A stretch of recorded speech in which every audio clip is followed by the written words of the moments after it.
about a little over a minute over. So if I am sorry, Mr. Chairman, I do not have a clock. No, I before me, understand. I totally understand. I appreciate it, and I will look forward to the next round of questioning. Thank you. We'll make sure that happens. Very briefly, before I go to Senator Cornyn, Senator Leahy mentioned my time with the President. I think probably all of us on this side were consulted by the President regarding how to fill the opening.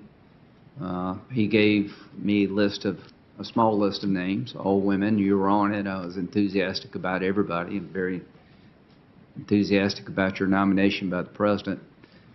Play a lot of golf with the President, I guess. I've enjoyed it. We talk about a lot on the golf course, some policy. Killing Soleimani, we talked about that. That was an interesting discussion. I promise you, I've never talked about severability with the President. Senator Cornyn. Speak for yourself. Good morning, Your Honor. Good morning, Senator Cornyn.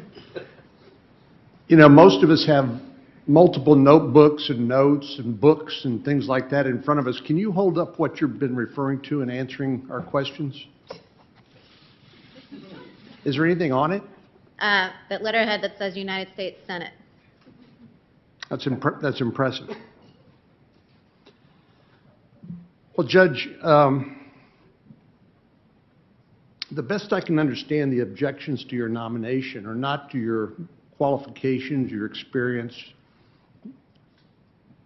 or training, but it's that you have or you will violate your oath of office.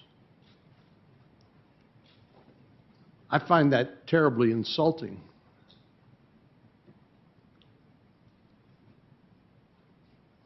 They suggest that you can't be unbiased in deciding a case you haven't even participated in yet.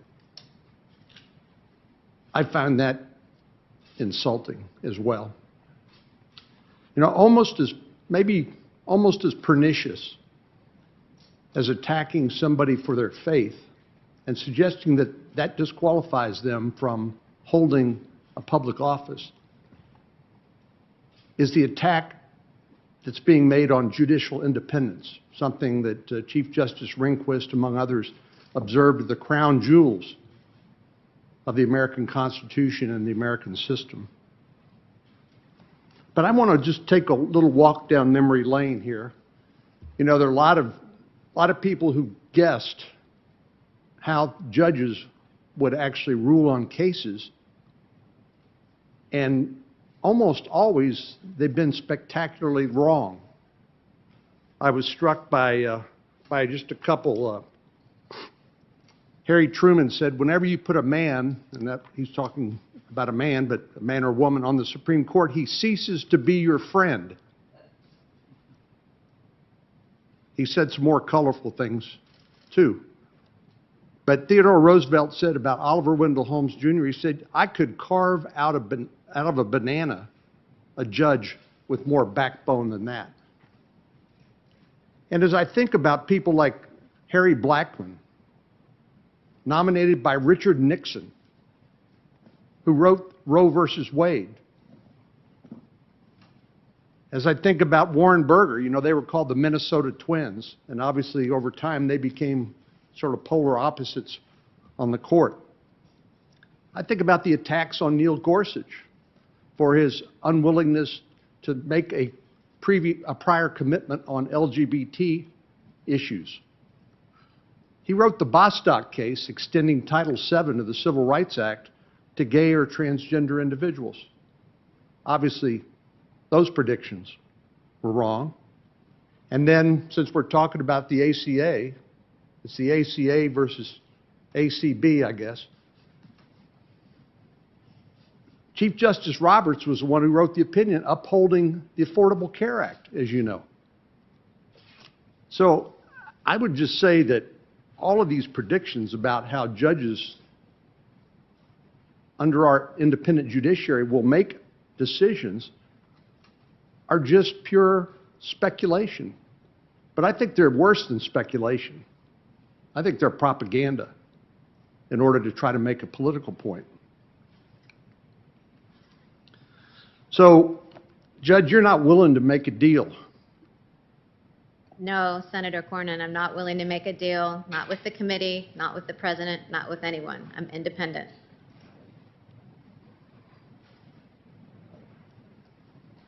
I just would like to hear maybe some of your thoughts on, in the Obergefell case, which established, as you said, a constitutional right to same-sex marriage, part of that decision struck down the Defense of Marriage Act, correct?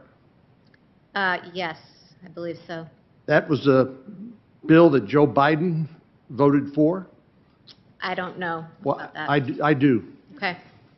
Joe Biden voted for it, Pat Leahy, and Bill Clinton signed it into law.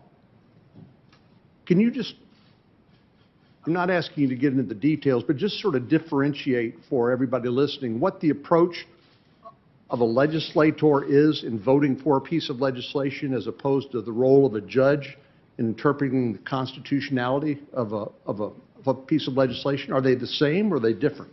They're quite different. A judge isn't expressing a policy view. You know, I tell my students in constitutional law that newspapers do courts a disservice when, you know, they say things like, you know, court favors same-sex marriage, or, you know, just giving the headline without showing any of the reasoning that goes into it. Because courts are not just expressing a policy preference.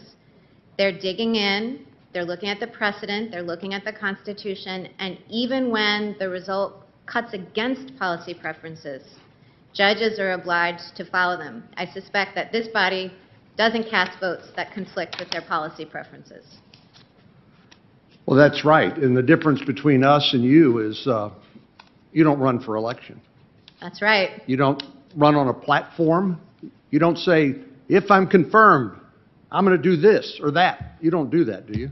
It would be wholly, wildly inappropriate for me to do so. Well, your mentor, Justice Scalia, said something back in 2005 that I find intriguing but reassuring. He said, if you're going to be a good and faithful judge, you have to resign yourself to the fact that you're not always going to like the conclusions you reach. If you like them all the time, you're probably doing something wrong. Do you agree with that? And if you do, would you explain what you mean? I do agree with that, and that, you know, has been my experience on the Seventh Circuit so far. It's your job to pass the statutes. It's your job to choose policy. And then it's my job to interpret those laws and apply them to facts of particular cases. And they don't always lead me to results that I would reach if I were, you know, queen of the world and I could say, you win, you lose, or this is how I want it to be, because I just don't have the power by fiat to impose my policy preferences or choose the result I prefer. That's just not my role. I've got to go with what you guys have chosen. Well, why in the world would the American people surrender their right to govern themselves through their elected representatives and through the Constitution to 9 people who don't even run for election and who serve for life? Why in the world should the American people do that? Well, I think part of the rationale for courts adhering to the rule of law and for judges taking great care to avoid imposing their policy preferences is that it's inconsistent with democracy. Nobody wants to live in accord with the law of Amy. I'm sure my children don't even want to do that. So I can't, as a judge, get up on the bench and say, you're going to live by my policy preferences because I have life tenure and you can't kick me out if you don't like them. Well, thankfully, under the Constitution, even if the Supreme Court strikes down a statute, Congress can come back and revisit that topic and do so in a way that doesn't violate the Constitution as determined by the court.